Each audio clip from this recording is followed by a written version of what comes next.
Hello everyone, this is Siddharth Singh. Chapter 17 हमारा चल रहा था national movement 1885 to 1918। Indian National Congress के फॉर्मेशन के बारे में हमने पढ़ा था, किस तरह से उसको फॉर्म किया गया था। कांग्रेस की वर्किंग कमेटी के बारे में हमने पढ़ा था। मॉडरेट कांग्रेस के बारे में सुरेंद्रनाथ बनर्जी, है ना, Dadabhai Naoroji, the old man of India, partition of Bengal तक हम पढ़े थे। आज हमको पढ़ना है rise of extremism in Congress. Congress में उग्रवाद का उदय कैसे हुआ था, क्योंकि कांग्रेस की विचारधारा आपकी नरमपंथी की थी और उसी में पहले सारे लोग एक साथ थे, सारे लोग नरमपंथी के हिसाब से चल रहे थे, उदारवाद होके चल रहे थे, है ना। मॉडरेट उनकी कार्यविधि थी। धीरे धीरे जब उसमें से कुछ लोगों को लगा कि इस जिस तरह से कांग्रेस का मेन आपका मोटिव है, उस हिसाब से जो उसका काम करने का तरीका, उस हिसाब से देश को आज़ादी हम नहीं ले पाएंगे। तो उन्होंने एक दूसरी विचारधारा जो उनको सही लगी, उसको हम कहते हैं उग्रवाद। उग्रवाद मतलब ज़्यादा हाइपर होना अपने लक्ष्य को पाने के लिए। चलिए स्टार्ट करते हैं।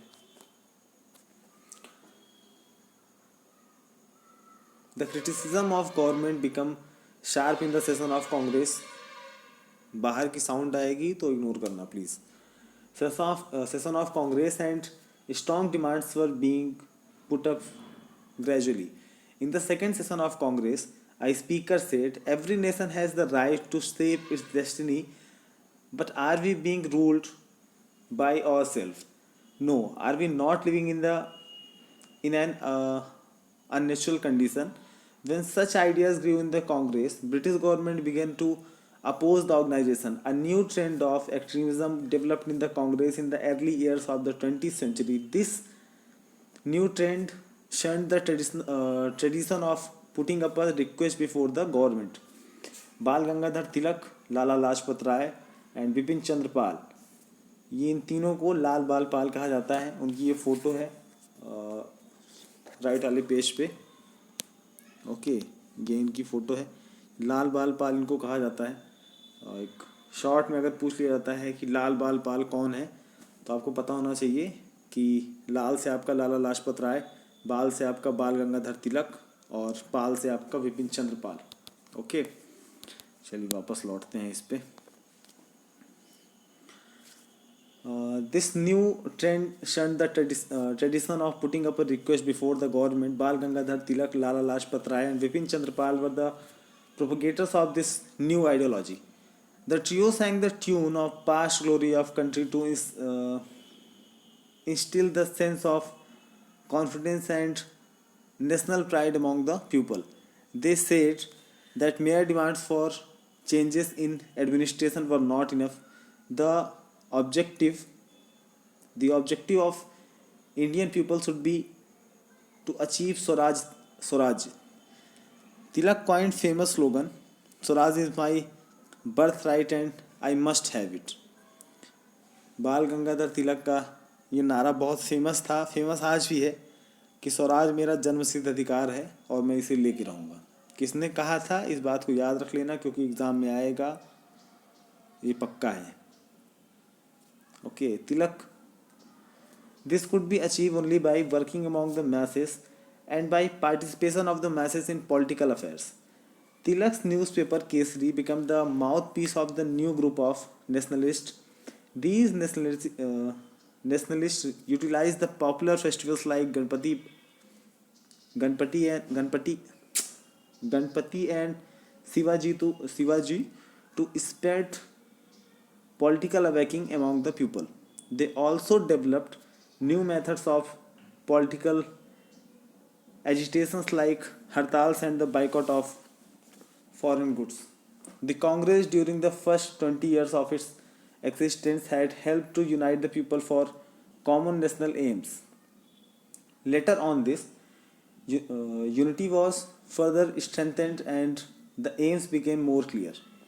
From a movement in which only a small section of the society were active in the beginning, it became a movement in which millions of Indians participated with the aim of attaining freedom. Congress अधिवेशन में जो भी sessions होते थे उसको अधिवेशन कहा जाता है। कांग्रेस अधिवेशन में सरकार की आलोचना धीरे धीरे बढ़ने लगी थी और जो मांगे थी वो उग्र होती जा रही थी, हाइपर होती जा रही थी। कांग्रेस के दूसरे अधिवेशन में जो सेकेंड आपका सेशन हुआ था उसमें एक व्यक्ति ने कहा कि हर एक देश को, हर एक राष्ट्र को अपने भविष्य का निर्माता स्वयं होना चाहिए, कि हम अपना भविष्य स्वयं बनाएं, ऐसा होना चाहिए।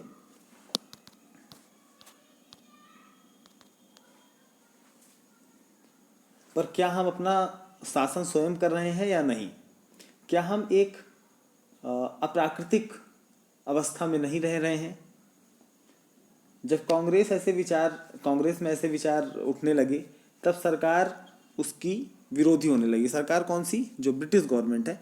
क्योंकि कल मैंने बताया था वीडियो में कि जो कांग्रेस का आपका काम करने का तरीका था वो ऐसा था कि वो गवर्नमेंट से मांग करती थी। उसका कहना था कि हम ब्रिटिश प्रजा हैं और हम उससे अपनी मांगों को उसके सामने रख सकते हैं, उससे मनवा सकते हैं।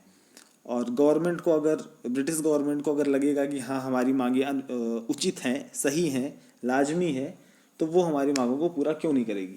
तो ब्रिटिश गवर्नमेंट को भी कांग्रेस से बहुत ज़्यादा खतरा नहीं था। उनके लिए सही भी था कि चलिए ठीक है, भले एक रेवोल्यूशन तौर पे पार्टी बनी है लेकिन उसके बावजूद ये लोग हमारा विरोध उस दर्जे का नहीं कर रहे हैं जिस हिसाब से किसी क्रांतिकारी संगठन को करना चाहिए। तो सरकार को दिक्कत नहीं थी। लेकिन जब ऐसी बातें कांग्रेस में होने लगी, जब उग्रवादी चरण के आने के बाद, गर्मपंथी चरण आने के बाद जब इस तरह की बातें होने लगी तो ब्रिटिश गवर्नमेंट को चिंता होने लगी और वो कांग्रेस के प्रति अपना रवैया बदल ली। ठीक है, 20वीं सदी 20th सेंचुरी के शुरुआती वर्षों में कांग्रेस दो पार्ट में विभाजित हो चुकी थी। एक आपका गरम दल, दूसरा नरम दल, है ना। एक आपका उदारवादी, दूसरा उग्रवादी। इस नई प्रवृत्ति के प्रभाव के कारण राष्ट्रवाद आंदोलन ने सरकार से केवल प्रार्थना करने की परंपरा छोड़ दी कि जैसे मैंने भी बताया था कि गवर्नमेंट मतलब कांग्रेस के जो लोग थे, जो नरम दल के लोग थे, वो सिर्फ और सिर्फ उनसे मांग करते थे कि आप अगर चाहें तो इस चीज़ को पूरा कर दीजिए, नहीं चाहते हैं तो नहीं पूरा करिए, इस तरह का हिसाब था। तो गर्मपंथी वालों ने कहा कि इस तरह की नीति आपको छोड़नी पड़ेगी, नहीं तो हमारी मांगे कभी पूरी नहीं होगी। इस नई प्रवृत्ति को उभारने वाले जो नेता थे, इस नई प्रोपेगेंडा को लाने वाले जो नेता थे, वो थे आपके बाल गंगाधर तिलक, लाला लाजपत राय और विपिन चंद्र पाल, लाल बाल पाल।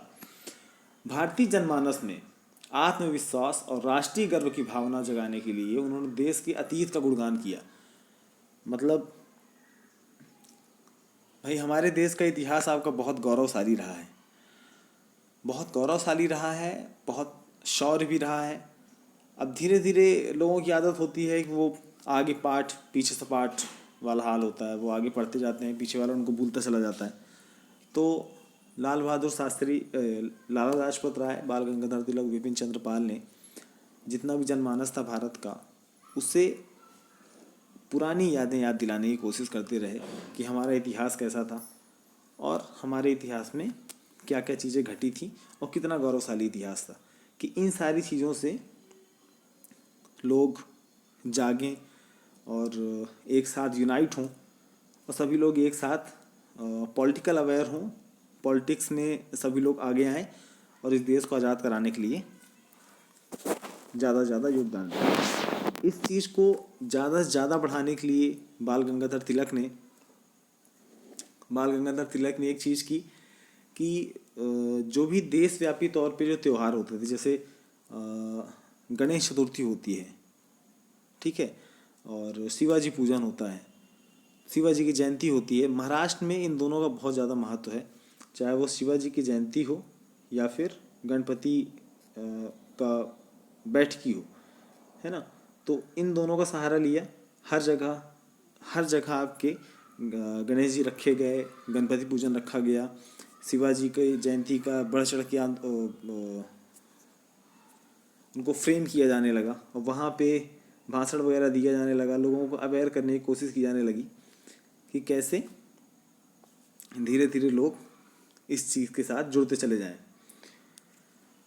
तिलक ने एक चीज़ और करी कि उन्होंने हड़तालों और जो विदेशी वस्तुएं थी उनका बहिष्कार जैसे राजनीतिक आंदोलन के नए तरीके भी अपनाए, है ना। तो जैसे हड़ताल होती है, इसको हम सत्याग्रह भी कह सकते हैं, आमरण अनशन भी आपका इसी तरह होता है। 2015-16 की बात है, 2015 के पहले की बात है, जब दिल्ली में आपका आमरण अनशन हुआ था, अन्ना जी ने किया था, तो उसमें से एक नेता उभर के आया था जिसको हमारे अरविंद केजरीवाल के तौर पे जानते हैं। इसी तरह से आपका गांधी जी ने भी यही फार्मूला अपनाया था कि उनका ये मानना था प्रॉपर कि हिंसा के साथ हम देश को आज़ाद नहीं करा सकते हैं। हालांकि उनकी अपनी अलग सोच थी और बाकी लोगों की अपनी अलग सोच थी, तो वो भी यही अपनाते थे कि सत्याग्रह जैसा हो गया, खेड़ा सत्याग्रह हो गया, असहयोग आंदोलन हो गया, तो ये सारी चीज़ें भी हड़ताल में आपकी आती हैं। ठीक है, कांग्रेस ने अपनी शुरुआत के जो 20 वर्षों में व्यापक राष्ट्रीय उद्देश्य के लिए लोगों को एक साथ मिलाने का काम किया। बाद के सालों में, बाद के वर्षों में ये एकता और ज़्यादा मजबूत होती गई और जो उद्देश्य था इन सभी का, लोगों का एक साथ मिलना, वो स्पष्ट होता चला गया। आरंभ में जिस आंदोलन में समाज के केवल छोटे वर्ग सक्रिय थे, वो लाखों लोगों का ऐसा आंदोलन बन गया जिसका लक्ष्य था देश को आज़ाद कराना और स्वतंत्रता प्राप्त करना। The Congress was divided into two groups, extremism and moderate. In the early years of the 20th century, in this way trend of extremism came into being. 20वीं सदी के आरंभिक वर्षों में कांग्रेस दो दलों में विभक्त हो गई, गर्म दल और नरम दल। इस प्रकार जो गर्म दल था या उग्रवाद था, एक्सट्रीमिज्म था, नामक नई प्रवृत्ति का विकास हुआ। The prominent extremist leaders were Lal Bal Pal. गर्म दल के प्रमुख नेता कौन थे? लाला लाजपत राय, बाल गंगाधर तिलक, विपिन चंद्र पाल। इस पे ज़्यादा जोर इसलिए दिया जा रहा है क्योंकि ये आपके एग्जाम में आने की संभावना है, इससे क्वेश्चन भी बनने की संभावना है। Tilak had said swaraj is my birthright and I must have it. Bal Gangadhar तिलक ने क्या कहा था? स्वराज मेरा जन्मसिद्ध अधिकार है और मैं इसे लेके रहूँगा। चलिए आगे बढ़ते हैं। The formation of Muslim league 1906। 1906 में मुस्लिम लीग की स्थापना। कल हमने बताया था कि जिन्ना का क्या रोल था पाकिस्तान बनाने में और जिन्ना का क्या रोल था मुस्लिम लीग का। ब्रिटिश गवर्नमेंट ने इसको फॉर्म किया था, इसकी सहायता से ही मुस्लिम लीग की स्थापना की गई थी। और फिर 1907 में सूरत अधिवेशन में आपका कांग्रेस का विभाजन हुआ था। याद रखिएगा कौन सा सेशन था, कहाँ पे हुआ था? 1907 में सूरत में हुआ था। उस अधिवेशन में आपका कांग्रेस दो पार्ट में डिवाइड हो गई थी। The formation of Muslim league 1906। Muslim league की स्थापना कैसे हुई थी या क्या कैसा रीज़न था, क्या कैसा बैकग्राउंड था? The British made special efforts to subdue the growth of the feelings of national unity among the people. The British harped on the point that Hindus and Muslims had separate interests, and it was also announced that if the educated Muslim would be loyal to the British rule, they will be awarded with the government jobs and other facilities. The extremist leader had organized religious festivals to rouse the feelings of nationalism. The British encashed these opportunities and said that the Hindu were organizing the national movement for themselves. The Congress was divided into two groups, extremists and moderates, in the early years of the 20th century. In this way, trend of extremism came into being. The government which promoted communal politics had prior roots in India before the formation of Muslim League. In 1906, a Muslim delegate under the leadership of Aga Khan met the Viceroy Minto at Simla.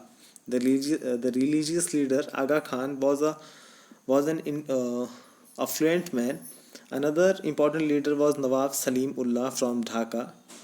Viceroy Lord Minto encouraged the morale of this delegation.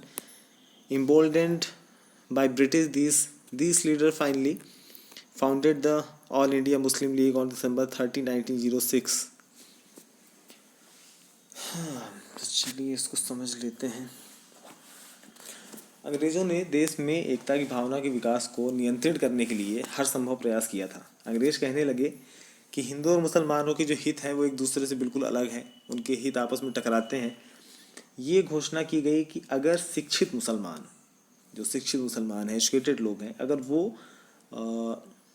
British government की अगर loyal रहते हैं, British government के प्रति loyalty दिखाते हैं या निष्ठावान रहते हैं, ईमानदार रहते हैं, तो उन्हें सरकारी नौकरी और जो और भी सरकारी फैसिलिटीज़ हैं, सरकारी सुविधाएं हैं, उससे उन्हें नवाजा जाएगा या उससे पुरस्कृत किया जाएगा या वो सुविधाएं उनको मिलेगी। गरम दल के जो कुछ नेता थे, उन्होंने राष्ट्रीयता के प्रचार के लिए धार्मिक विश्वासों वाले उस जो फेस्टिवल्स थे उनका यूज़ किया। इससे जो अंग्रेज हिमायती मुसलमान थे, जो मुस्लिम्स थे, जो अंग्रेज़ों का साथ निभा रहे थे या अंग्रेज़ों का हिमायती थे, सपोर्टर थे, तो उनको ये कहने का मौका मिला कि जो राष्ट्रीय आंदोलन है वो केवल और केवल हिंदुओं के लिए है, मुसलमानों का इससे कोई लेना देना नहीं है या उन्हें इस चीज़ से दूर रखा जा रहा है, पक्षपात किया जा रहा है। सरकार ने जो भी कम्युनल राजनीति थी या सांप्रदायिक राजनीति को जो बढ़ावा दिया, उसका ज्ञान मुस्लिम लीग की स्थापना से पहले हुई घटनाओं से होता है। आगा खान के नेतृत्व में एक मुस्लिम डेलीगेशन को हम शिष्टमंडल भी कहते हैं, कुछ लोगों का ग्रुप होता है, उसको हम डेलीगेशन कहते हैं। जो बाहर का साउंड आएगा उससे प्लीज़ उसे इग्नोर कर देना। तो आगा खान के नेतृत्व में एक मुस्लिम शिष्टमंडल या डेलीगेशन अक्टूबर 1906 में 1906 में वायसराय से मिला, वायसराय मिंटो से, उसको मंटो भी कहते हैं, शिमला में जाके उनसे मुलाकात की, जिसमें एक महत्वपूर्ण नेता ढाका का नवाब सलीमुल्लाह था। ढाका आपका आज बांग्लादेश में है, उसकी राजधानी कहलाती है। वायसराय ने इस डेलीगेशन का उत्साह बढ़ाते हुए अंग्रेज़ों का जो प्रोत्साहन था प्राप्त कर नेताओं ने 30 दिसंबर 1906 को अखिल भारतीय मुस्लिम लीग की स्थापना कर दी। तो इस तरह से आपका मुस्लिम लीग की स्थापना हुई। हालांकि बैकग्राउंड इसका बहुत बड़ा है, इतना ही आपके लिए जानना अभी ठीक रहेगा। तो इसके जो उद्देश्य थे इस लीग को बनाने के, वो पहला था कि भारत के मुसलमानों में ब्रिटिश सरकार के प्रति वफादारी की भावना जगाना और सरकार की नीतियों के बारे में उनके मन में अगर कोई गलतफहमी पैदा हो तो उसे दूर करना। पहला क्या था, ये अब्दुल कलाम आज़ाद, मौलाना अबुल कलाम आज़ाद, जिन्होंने मुस्लिम लीग को नहीं स्वीकारा था, उनके विचारों से सहमत नहीं थे, तो इन्होंने कांग्रेस का साथ देना ज़्यादा सही रखा। तो यही आपके शिक्षा मंत्री भी थे, आपके पहले शिक्षा मंत्री थे अबुल कलाम आज़ाद। तो भारत पहला पॉइंट जो है, जो उस उद्देश्य था मुस्लिम लीग का, वो पहला ये था कि भारत के जितने मुसलमान हैं उनको ब्रिटिश गवर्नमेंट के प्रति वफादार बनाया जाए और उनकी सरकार के नीतियों के प्रति जो भी उनकी गलतफहमी है, जो भी उनको मिसअंडरस्टैंड हो रहे हैं जितने मुसलमान हैं, उनकी वो गलतफहमी दूर की जाए। दूसरा है आपका भारतीय मुसलमानों के राजनीतिक अधिकारों, पॉलिटिकल जितने भी अधिकार हैं और हितों की रक्षा की घोषणा करना और उनकी आशाओं और आकांक्षाओं को आदर के साथ सरकार के समक्ष रखना।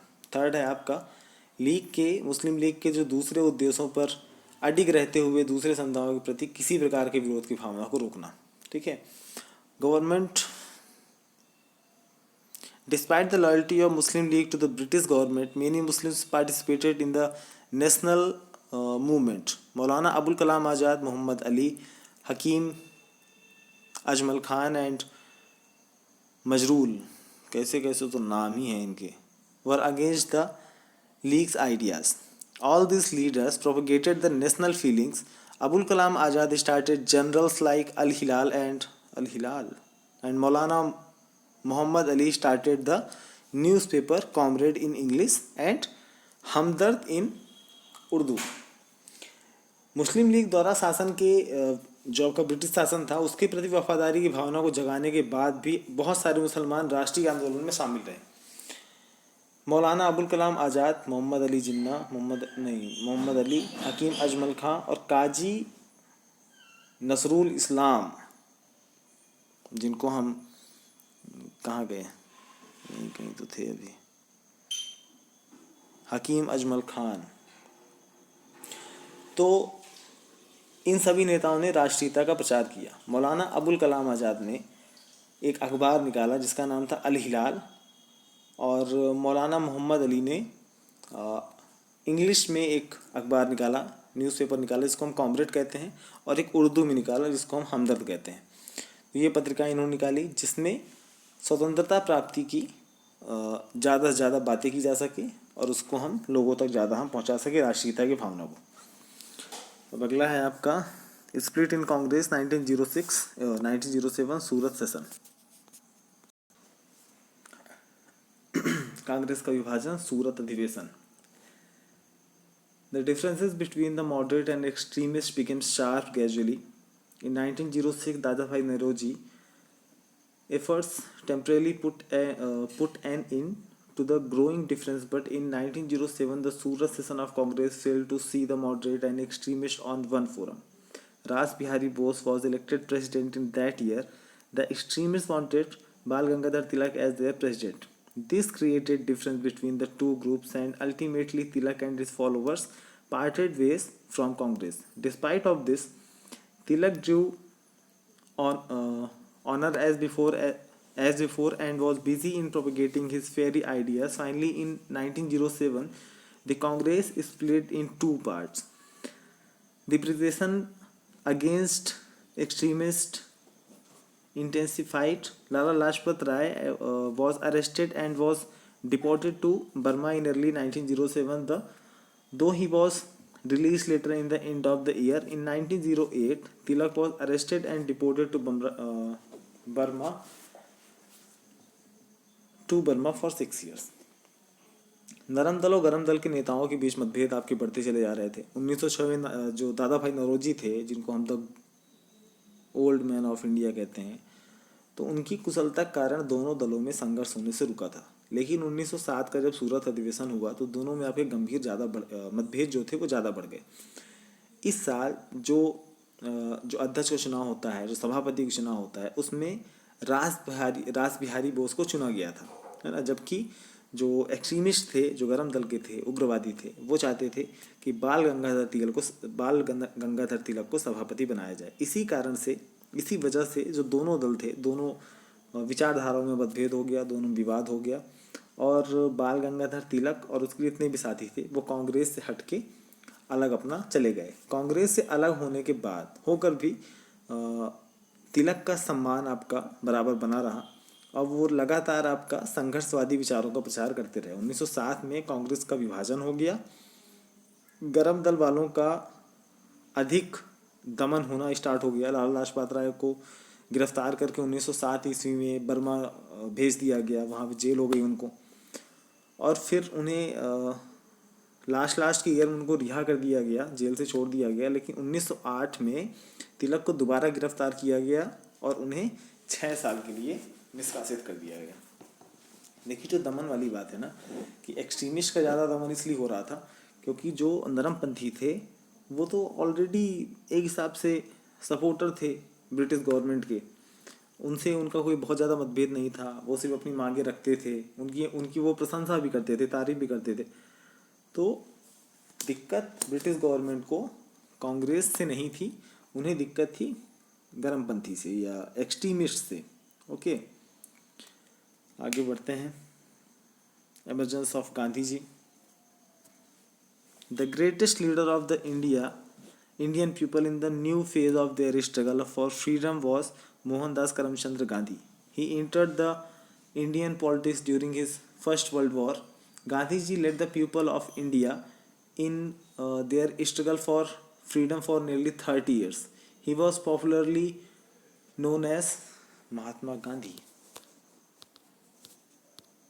ये रहे महात्मा गांधी आपके, पिक नंबर 44। भारतीय जनता के स्वतंत्रता के संघर्ष के एक नए दौर में एक नया नेता उभर के आता है, उसका नाम होता है मोहनदास करमचंद गांधी।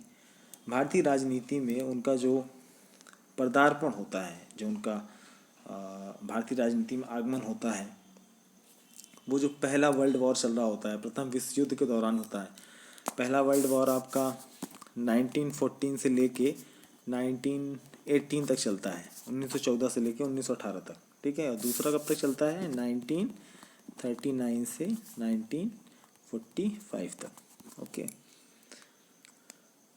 तो जो आप अगर वीडियो देख रहे हैं तो आपके लिए एक टास्क है, वो ये है कि पहले वर्ल्ड वॉर में और सेकेंड वर्ल्ड वॉर में आपको इस चीज़ को बताना है कि मित्र सेना और शत्रु सेना दोनों में से कौन कौन थे। फर्स्ट वर्ल्ड वॉर में आपका मित्र सेना कौन कौन सी थी और शत्रु सेना कौन कौन सी थी, शत्रु देश या मित्र देश कौन से थे, और सेकेंड वर्ल्ड वॉर में मित्र देश कौन कौन से थे और शत्रु देश कौन कौन से थे, ठीक है। ये मैं आप लोग को अलग से लिख के मैं आपको ये होमवर्क नहीं दे रहा हूँ। मैं आपको ये वीडियो देखनी होगी, तब आपको ये होमवर्क आपको मिलेगा, और मैं देखना चाहता हूँ कि कौन कौन ये वीडियो देखता है, ठीक है। तो पहले विश्व युद्ध के दरमियान पे गांधी जी का पदार्पण हुआ था। आधुनिक भारत में गांधी जी ने भारतीय स्वतंत्रता संघर्ष का तकरीबन 30 साल तक नेता रहे या नेतृत्व किया। वे भारतीय जनता में महात्मा गांधी के नाम से लोकप्रिय थे, ओके। चलिए, अर्ली लाइफ, शुरुआती दौर, प्रारंभिक जीवन। He was born on 2 October 1869 at Porbandar in Gujarat. After completing his studies in England, Gandhiji went to South Africa as a lawyer. During his stay in South Africa, he fought against the operations committed by the white rulers against the non-whites, yeah, blacks. It was during his period he developed his own method of fighting operations. It is called सत्याग्रह। सत्याग्रह मतलब आपका जो हड़ताल वगैरह होती है, लेकिन वो हड़ताल कैसी, सत्याग्रह आपका हड़ताल एक ऐसी होती है कि उसमें मार धार लड़ाई झगड़ा नहीं होगा, शांति से कि रोड जाम करके हम बैठेंगे और सत्याग्रह करेंगे, ठीक है।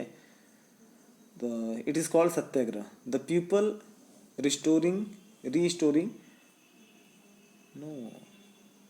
resorting to satyagraha were ready to undergo any hardship and suffering, even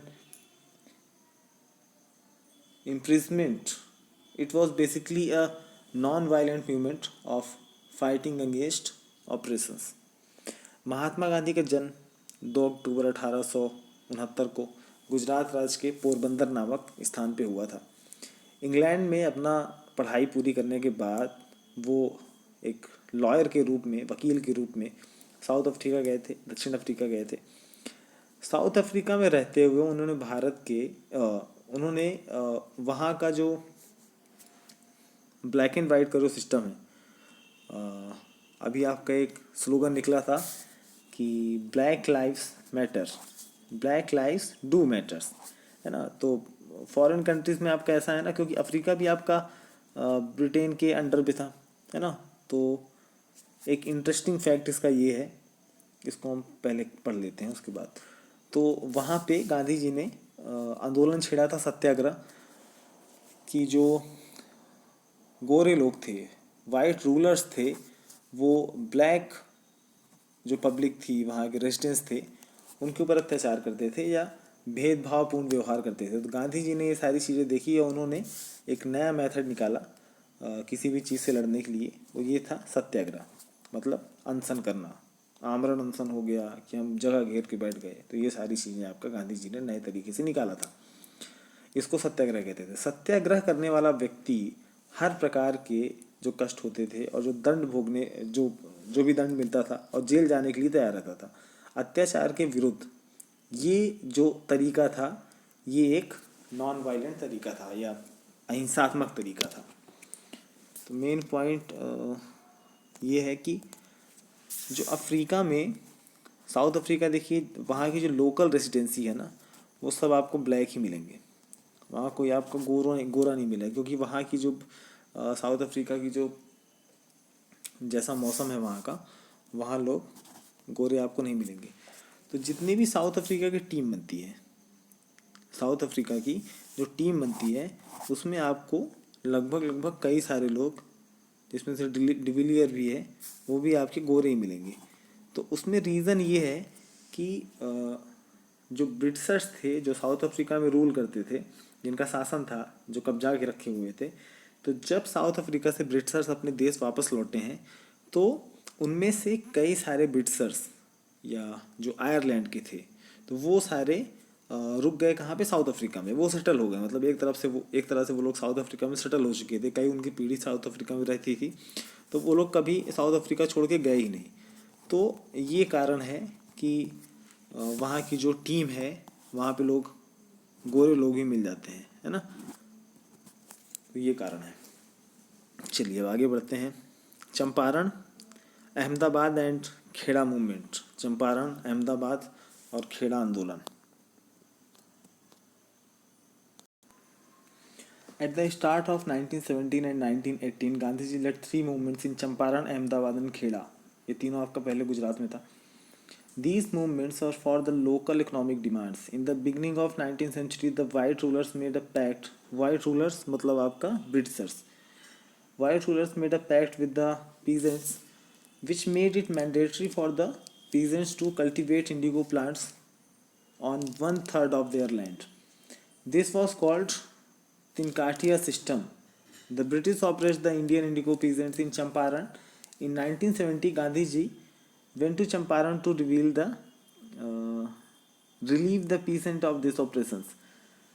He was ordered to leave Champaran, but he defeat the British orders. He forced the government to inquire into the injustice committed against the indigo planters and to put an end these operations. In 1918, he helped the textile workers of Ahmedabad and peasants of Kheda to get justice. The textile workers were demanding a rise in their wages, and the peasants of Kheda, due to crop failures, were against the collection of revenue. The movements of Champaran, Bihar, Ahmedabad and Kheda, Gujarat, provided opportunity to test the methods of Gandhiji and brought him more closer to the people of India. Gandhi ji south Africa से may be 1915 को लौटे थे, है ना, और उसके बाद फिर गुजरात में आके उनका ये आंदोलन वगैरह स्टार्ट हो गया था। 1917-1918 के शुरुआती दौर में गांधी जी ने 3 संघर्ष आपके किए थे, या 3 सत्याग्रह उन्होंने किया था। एक आपका चंपारण आंदोलन हो गया जो आप बिहार में है, अहमदाबाद और खेड़ा आंदोलन जो का गुजरात का नेतृत्व किया। ये संघर्ष स्थानीय लोग थे उनकी आर्थिक मांगों से जुड़ा हुआ था। 19वीं सेंचुरी में, 19वीं सदी की शुरुआत में जो ब्रिटिशर्स थे वो अपने गोरे बगान मालिकों ने किसानों से एक अनुबंध करा लिया, जिसके तहत किसानों को अपनी ज़मीन के एक हिस्से में नील की खेती करना अनिवार्य था। नील की खेती आपका, जैसे इंडिगो को, जैसे आप वो देखेंगे मोहनजोदारो, तो उसमें नील की खेती के बारे में दिया हुआ है। मोहनजोदारो के बारे में हालांकि इसमें बुक में शायद आपके दिया नहीं होगा, हड़प्पा संस्कृति के बारे में, आगे आप पढ़ेंगे तो आपको वो भी मिलेगा। ओके, तो अंग्रेज़ों ने नील की खेती करने के लिए अनिवार्य कर दिया, मैंडेटरी कर दिया कि आपको उगाना ही पड़ेगा। इसको तिनकठिया पद्धति कहा जाता था। अंग्रेज नील उगाने वाले भारतीय किसानों पे बहुत अत्याचार करते थे। इन किसानों को अंग्रेजों के अत्याचार से मुक्त कराने के लिए 1917 में गांधी जी ने चंपारण में आंदोलन किया।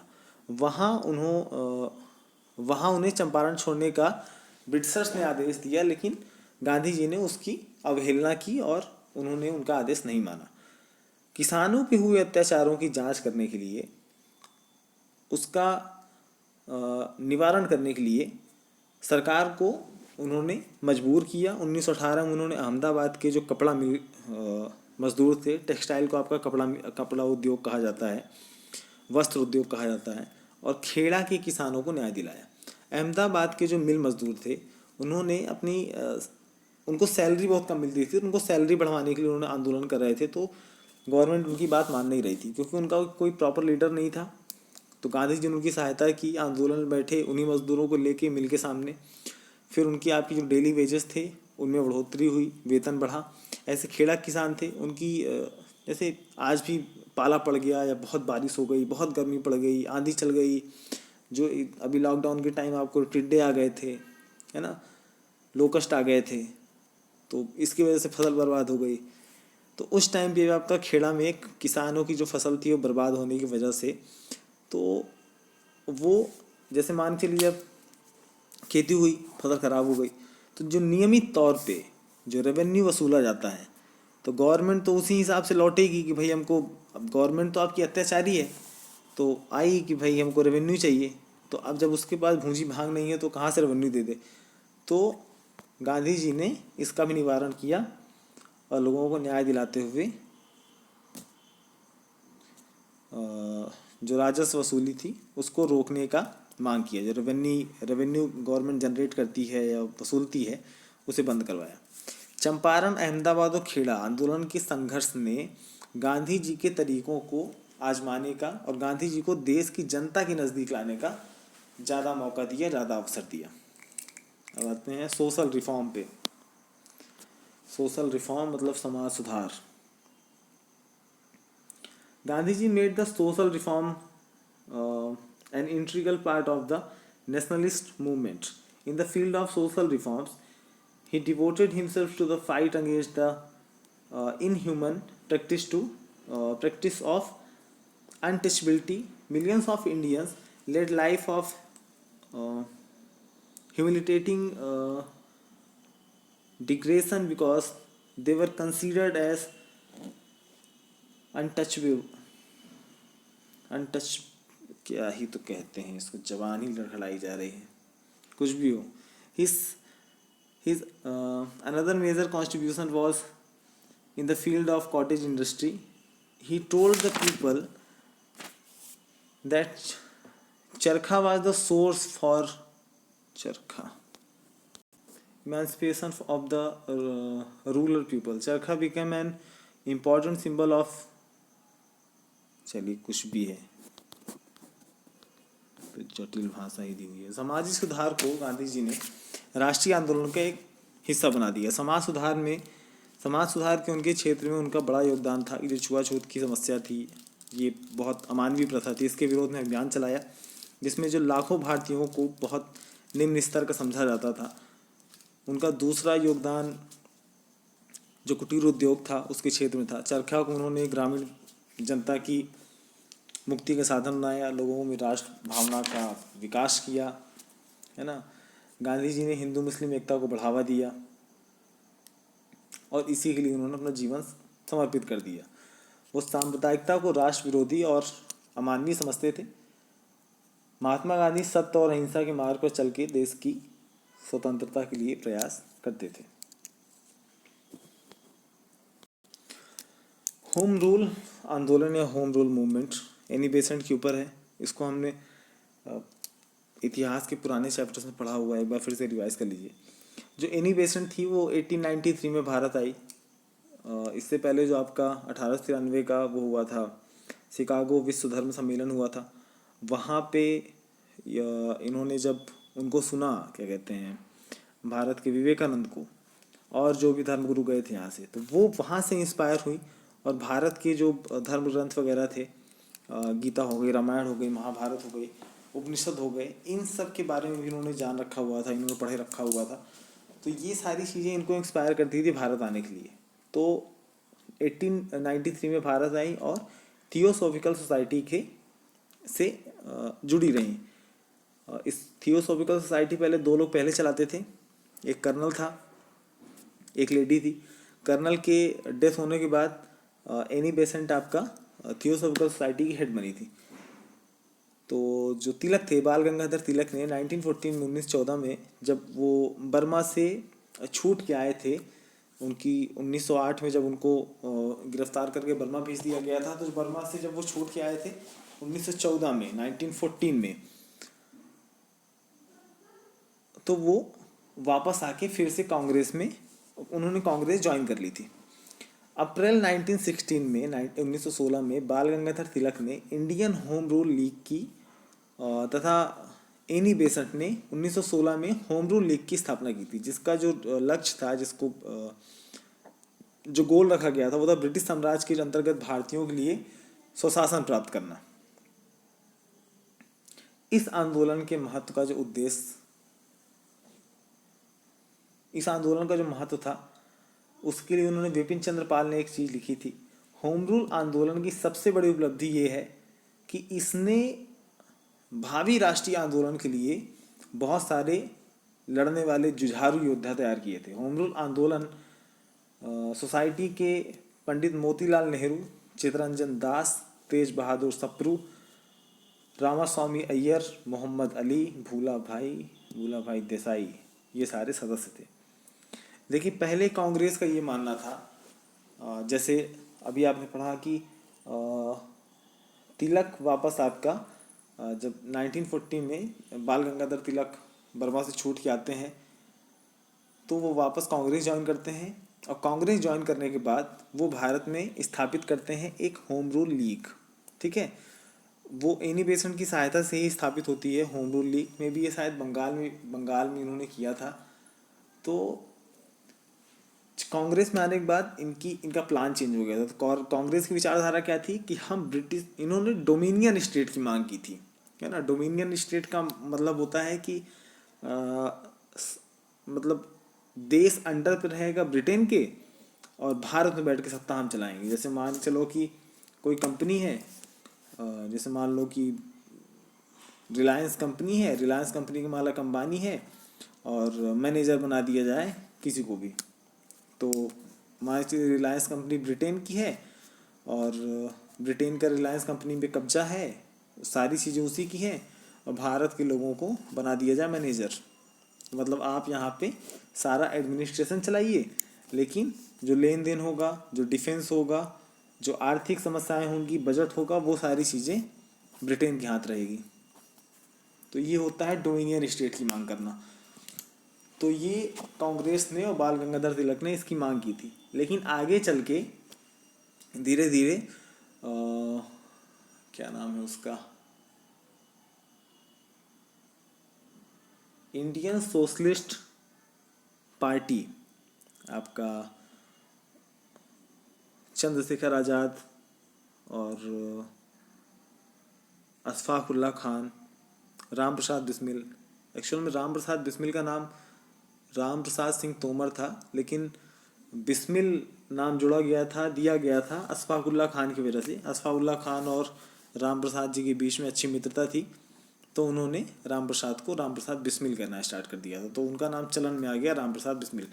तो इन लोगों ने, इंडियन सोशलिस्ट रिपब्लिक पार्टी ने, पहले इंडियन रिपब्लिक पार्टी था, फिर भगत सिंह जब इससे जुड़े तो इसे इंडियन सोशलिस्ट रिपब्लिक पार्टी कर दिया गया।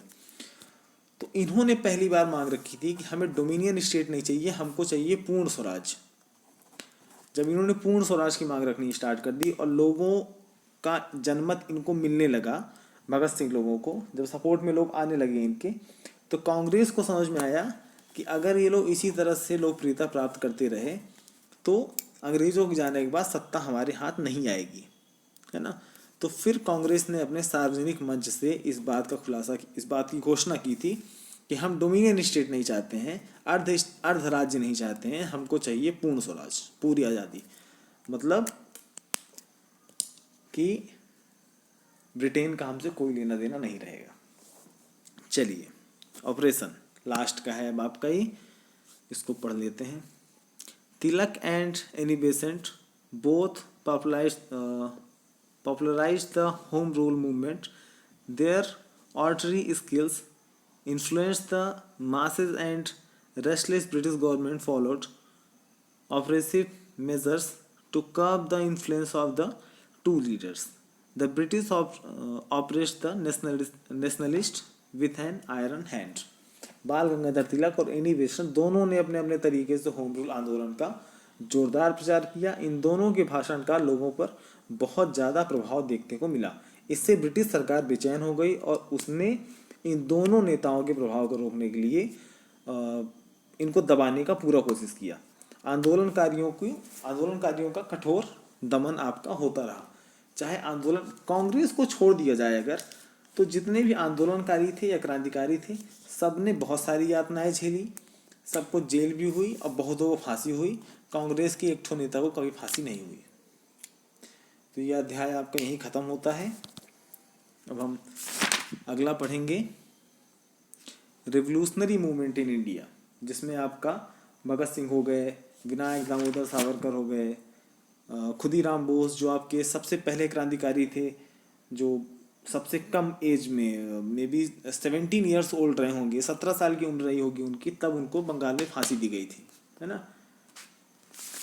ऐसे बहुत सारे लोग हैं, राम प्रसाद बिस्मिल हैं, चंद्रशेखर आज़ाद हैं, भगत सिंह हैं, ठाकुर रोशन सिंह हैं, और फिर सुभाष चंद्र बोस तो है ही हैं।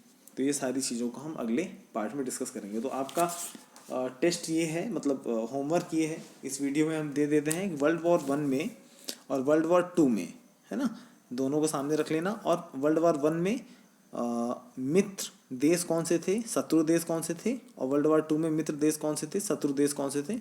रिसर्च मारो और मेरे नंबर पे सेंड करो, व्हाट्सएप करो।